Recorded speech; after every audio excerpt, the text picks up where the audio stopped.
இயேசு கிறிஸ்துவும் நானும். இந்த வேத வசனம் உபாகமம் 8:10. உன் தேவனாகிய கர்த்தர் உனக்கு கொடுத்த அந்த நல்ல தேசத்துக்காக அவரை தோத்தரிக்க கடவாய்.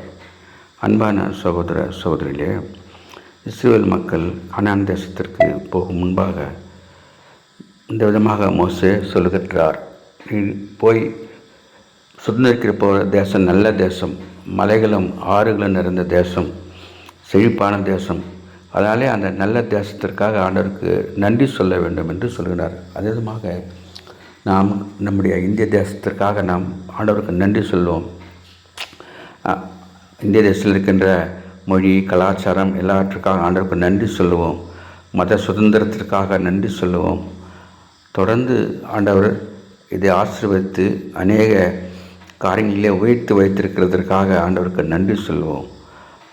விசேஷமாக இந்திய தேச மக்கள் ரட்சிப்பு அடைய அவர்களுக்காக நாம் ஜெபிப்போம். இயேசுக்காக இந்தியாவை சொந்தமாக்குவோம். Have a blessed day. God bless you. Give your heart to God, your hand to man. Live in God's word, live on our knees. Thanks for watching. Like, share, subscribe.